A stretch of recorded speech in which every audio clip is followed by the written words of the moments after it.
وفي جلسة استماع للجنة الشؤون الخارجية في مجلس النواب الامريكي بشأن التطورات في العراق، حضرها كل من جيفري فيلتمان مساعد وزيرة الخارجية الامريكية لشؤون الشرق الادنى وكالين كول نائب مساعد وزير الدفاع الامريكي.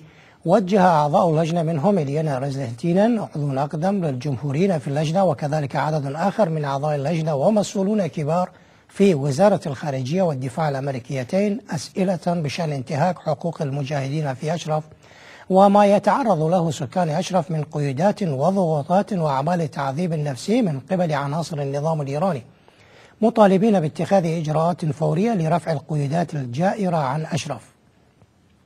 وأشار عدد من النواب إلى تدخلات نظام الملالي في العراق، وأكدوا ضرورة التصدي لأعمال النظام ضد أشرف.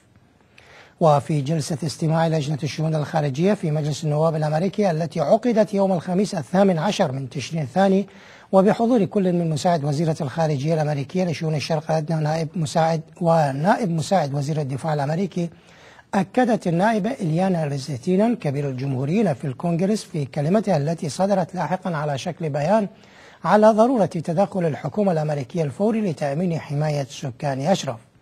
And finally, Mr. Chairman, I would like to express concern regarding the plight of the residents of Camp Ashraf.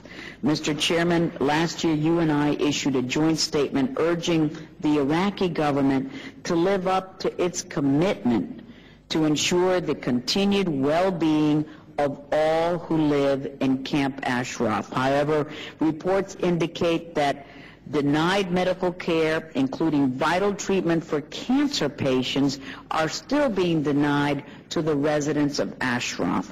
And Secretary Feltman, I would urge the Department of State to please intervene more proactively to ensure that the humanitarian protections to which Ashraf residents are entitled and were promised are going to be upheld. Thank you, Mr. Chairman, for the time. Well, thank you very much, Ms. Roslin, and talk among yourselves or whatever.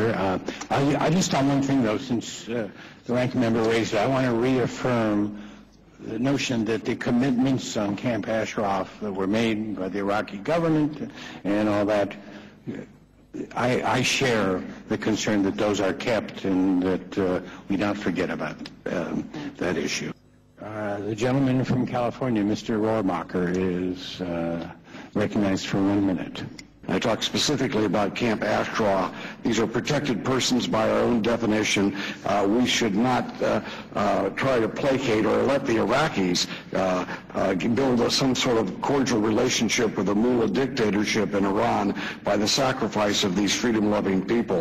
First of all, I think I speak for all of us that are working on this Iraq file. We agree with you and the Chairman 100% that the Iraqi government needs to live up to its commitments to protect the human rights of the residents of Camp Ashraf.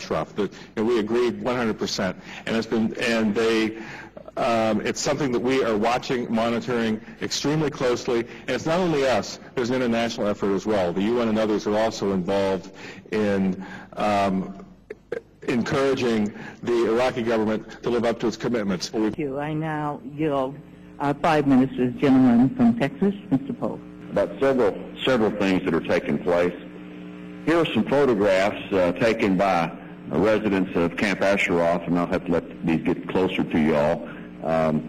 And their concern is about the 112 loudspeakers that are posted around the entire camp that are blaring into Camp Ashraf at all times of the day and night.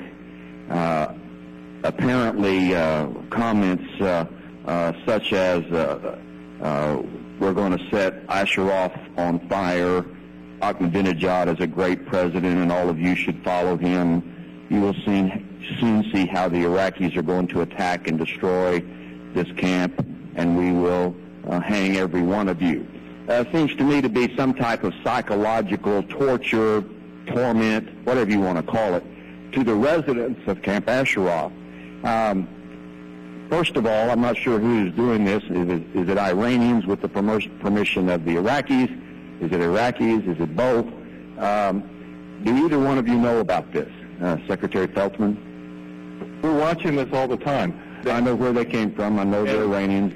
Or do you think that setting up 112 loudspeakers that are going off all days and nights, saying all kinds of propaganda things against the Camp Ashraf residents is something that should be a concern to the United States, or we should just forget this because now it's not our problem? No, I think all of these basically dangerous versions of name-calling, provocation, etc., should all be stopped, because you don't know when things are going to get out of control. You don't know when someone's going to cross a line that leads to violence. It's happened before. So let me pointedly ask the question about the people in Camp Ashraf.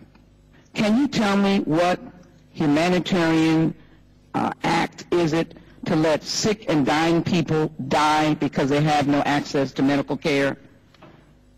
Elham, Nady, both suffering massively from cancer, being denied the opportunity, one with thyroid cancer, one with acute kidney cancer in a critical state, already lost one of their kidneys, and they need to undergo an operation, and they can't seem to get into a hospital. Where is our stance on human rights? And if we keep continuing to say they're a sovereign nation, sovereign about what? They're not a sovereign nation. They're a collapsed government.